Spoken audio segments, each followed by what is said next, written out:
Voilà presque un an qu'on attend, elle est enfin là, c'est la Mini électrique, la Mini Cooper SE très exactement. Alors BMW l'a dévoilée il y a bien longtemps maintenant, ça fait un petit moment qu'on attend de la conduire, on a enfin eu cette chance et donc là on s'est plutôt bien amusé avec, on va faire un petit tour et vous expliquer ce qu'il y a de bien et de moins bien sur cette Cooper SE. Alors la Mini tout le monde connaît, ça fait 60 ans que c'est une voiture iconique, c'est la voiture typée anglaise que tout le monde aime bien parce qu'elle est plutôt jolie, plutôt sympathique et en réalité plutôt très agréable à conduire.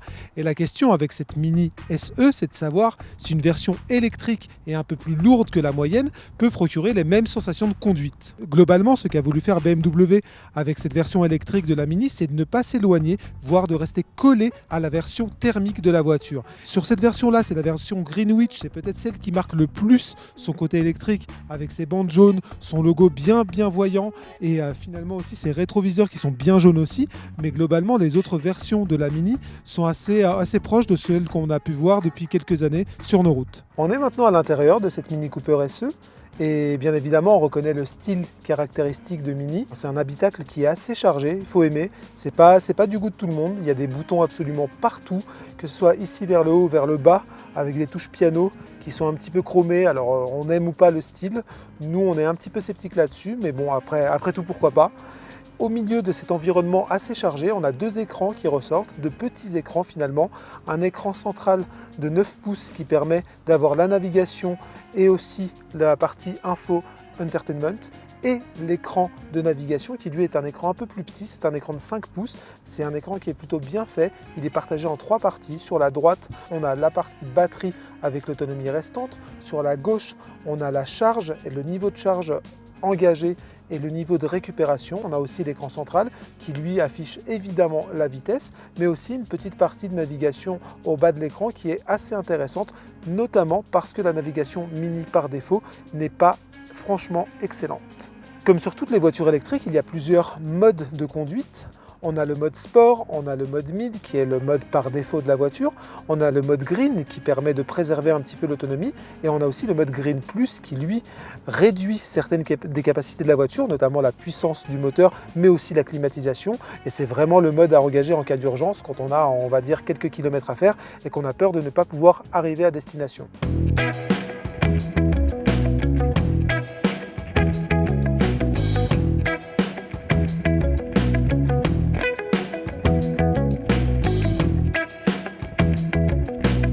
On va maintenant parler un petit peu des sensations de conduite de cette Mini parce que c'est évidemment là tout l'enjeu pour BMW.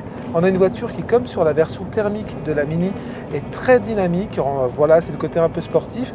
Et là, finalement, la ressemblance avec la version thermique de la Mini va même jusque dans les défauts, si on peut parler de ça. C'est-à-dire que la version thermique de la Mini, elle est connue pour être un petit peu tape-cul et évidemment la version électrique, elle a aussi une suspension qui est assez raide et c'est pas forcément la voiture la plus confortable. On a dit donc du coup c'est une voiture plutôt sportive, assez dynamique et d'ailleurs elle est propulsée par un moteur de 135 kW, c'est-à-dire l'équivalent de 184 chevaux, c'est assez proche de la version thermique, la Cooper S qui elle en a 192. Et ça se sent dès la moindre accélération. Alors au niveau de l'autonomie, elle est évidemment variable puisqu'elle dépend non seulement du mode de conduite mais aussi du trajet qui va être emprunté, de la façon dont on conduit la voiture.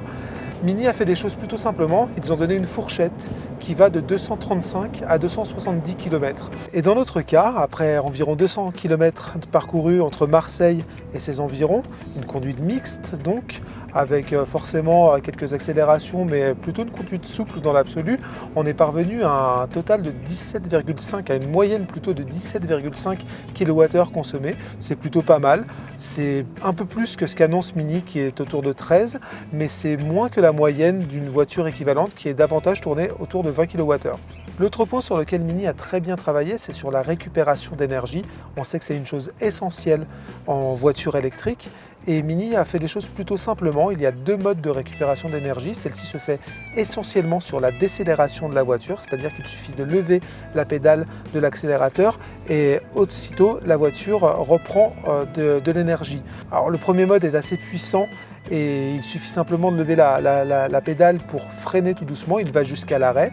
Et puis on a un autre qui est beaucoup plus souple et qui ressemble davantage à ce qui se fait dans les voitures hybrides, mais qui récupère forcément un petit peu moins d'énergie. Après environ 200 km parcourus avec cette Mini Cooper SE, on peut vous dire qu'on a plutôt bien aimé la version électrique de la Mini. Malgré les 145 kg supplémentaires par rapport à la version Cooper S, on retrouve toutes les sensations de conduite d'une Mini. C'est une véritable Mini. On a vraiment l'impression d'être dans un petit kart avec un centre de gravité relativement bas, une direction assez raide et donc du coup un côté sportif bien affirmé. Et franchement, c'est un vrai plaisir de la conduire. Il reste évidemment la question du prix et on va pas se mentir, cette version électrique de la Cooper est relativement chère. La finition Greenwich qu'on a juste ici, elle est vendue 38 600 € et il y a une version un peu mieux équipée, légèrement mieux équipée qui est la Yours, qui elle commence à 40 800 €. Alors bien sûr, c'est une voiture qui est relativement bien équipée de série, mais malgré tout, à ce niveau de tarif et malgré les 6 000 € de bonus écologique, ça reste une citadine très chère.